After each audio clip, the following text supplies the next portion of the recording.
My name is Alex Shaw. My name is Dana Pearson. And we are Captain Cowboy and the Moneymaker. We didn't have a name when we started, and when Alex and I were thinking of busking in the first place, we thought that the washboard was going to be the moneymaker, which it is. It kind of is. For sure. Yeah. So Alex came up with Captain Cowboy himself. I think it was just because I was wearing cowboy shirts and a nautical hat at the time, and I just wanted to be, I didn't know if I wanted to go with a nautical theme or a cowboy theme, so I chose both.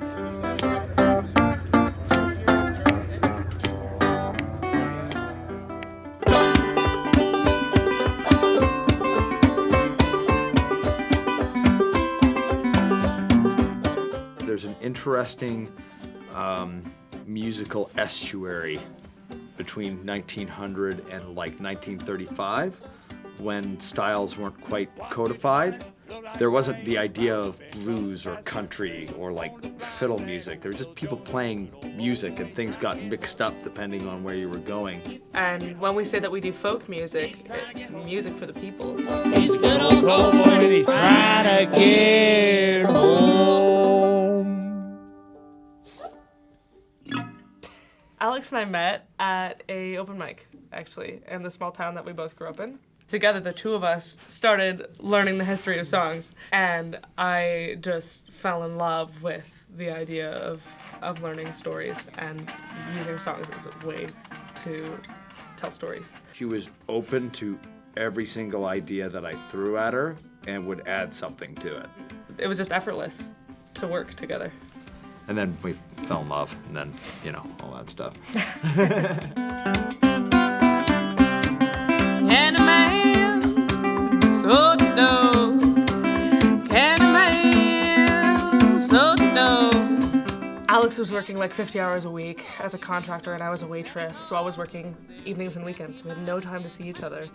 I remember waking up at 4 in the morning to have breakfast with Alex in the dark, just because that was the only time that we could hang out. And at a certain point, I turned to Alex and I was like, I can't do this anymore. I'm not willing to work this hard for the tiny payoff that I'm getting. So I had this big grand dream to run away and change my name and burn all our money and become hitchhiking vagrants. And we decided that we would try busking. Put a hand to a hurry, hurry, to catch them midnight.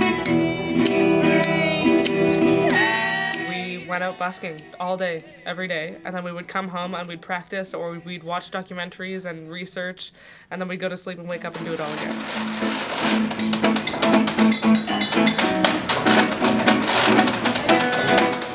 We got the TTC license. They're very hard to get, but we got them because we were cute and we kind of tricked them.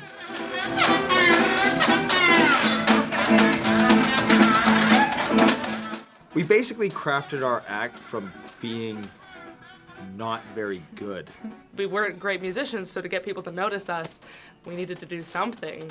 So we just started acting really big and dressing really big. And then through time, we became better musicians.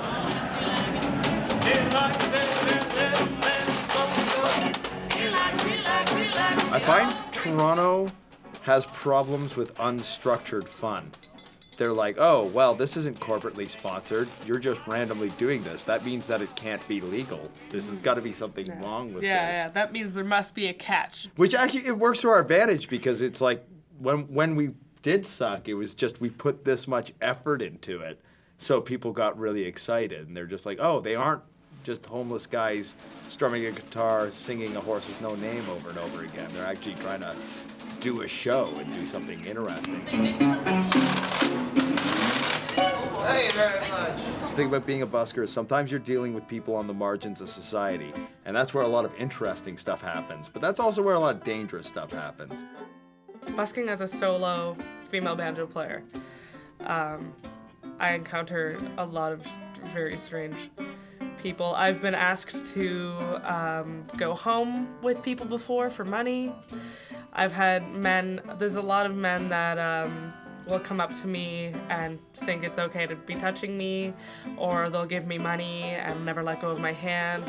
I just generally a lot of harassment from men and really get in the way of me playing my banjo and making money. On the other hand, a majority of the people that stop and tip me are other women that are my age. And I can just see on their faces that they're like, oh, it's a girl doing a thing. And they're really excited by that. And it's really nice to feel like I'm empowering other women to be like, yeah, you can go out in public and you can like do what you love and do this thing that you might otherwise be afraid to do.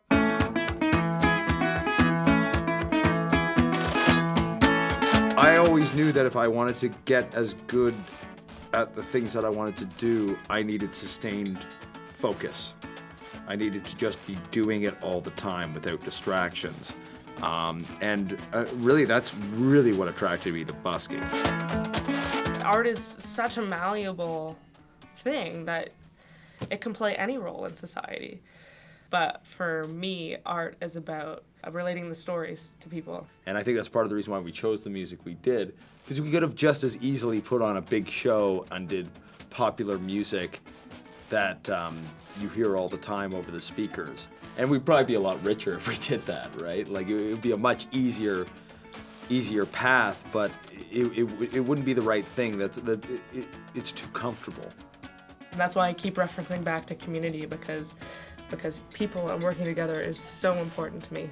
And that's why I want to play in public spaces, is because it's the people, and it's all about each other and us coming together. And that's where I wedge my art in.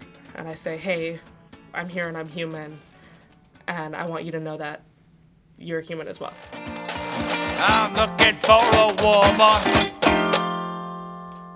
who's looking for a man.